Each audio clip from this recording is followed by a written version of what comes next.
নমস্কাৰ, মই Divya ত্ৰেয়। থং নকবে কেকাত mini marathon সম্পন্ন।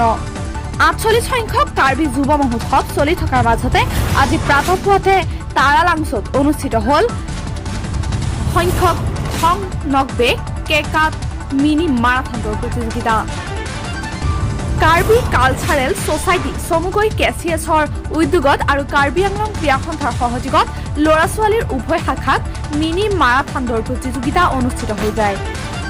মিনি মাৰাথন দৌৰ প্ৰতিযোগিতাৰ ফ্লেগ অফ কৰে কাৰ্বি আংলং স্বায়ত্তশাসিত পৰিষদৰ মুখ্য কাৰ্যবাহী সদস্য ডক্টৰ তুলিৰাম ৰংহাঙে। পুৱা ৫ বজাত অনুষ্ঠিত হোৱা থং নকবে কেকাত মিনি মাৰাথন দৌৰ কাৰ্যসূচীত ক্ৰমে ডিফু মিউনিচিপালিটি বৰ্ডৰ অধ্যক্ষ ৰাহ ক্ৰকে, কাছাৰ সাধাৰণ সম্পাদক পংকজ তেৰণ আৰু ফুটবলৰ সম্পাদক উপস্থিত থাকে। উক্ত প্ৰতিযোগিতাত কেচিএছৰ বিভিন্ন মাণ্ডলিক ৮৯ গৰাকী প্ৰতিযোগীয়ে অংশগ্ৰহণ কৰে। মিনি মাৰাথন প্ৰতিযোগিতা তাৰালাংছো ৱাচ টাৱাৰৰ পৰা আৰম্ভণি কৰি ৰংজাং ফংহৈ DIGৰ কাৰ্যালয়ৰ পৰা তাৰালাংছলৈ দ্বিতীয় গেটলৈ, তাৰপিছত বিৰলা হৈ ডিক্ৰেং লাংছৰ পৰা তাৰালাংছৰ মুছু আদৰণিত সমাপ্তি ঘটে।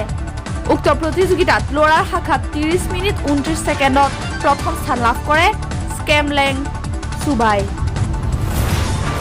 ৩০ মিনিট ৩৭ ছেকেণ্ডত দ্বিতীয় স্থানত থাকে নাহতে এন ৱাংনাৱে আৰু ৩০ মিনিট ৪৯ ছেকেণ্ড সময়লৈ তৃতীয় স্থান লাভ কৰিবলৈ সক্ষম হয় মনাছ বংৰুঙে। আনহাতে ছোৱালীৰ শাখাত ৩৭ মিনিট ৫৮ ছেকেণ্ডত প্ৰথম স্থান লাভ কৰে চাংমিৰ তেৰনপিয়ে।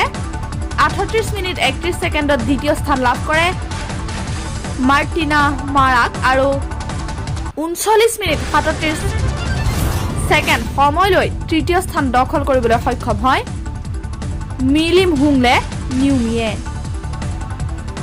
কাৰ্বি আংলঙৰ পৰা মইনুল হুছেইনৰ সহযোগত ডিফুৰ পৰা ছাইদুল ইছলামৰ ৰিপৰ্ট, পাব্লিক টিভি অসম।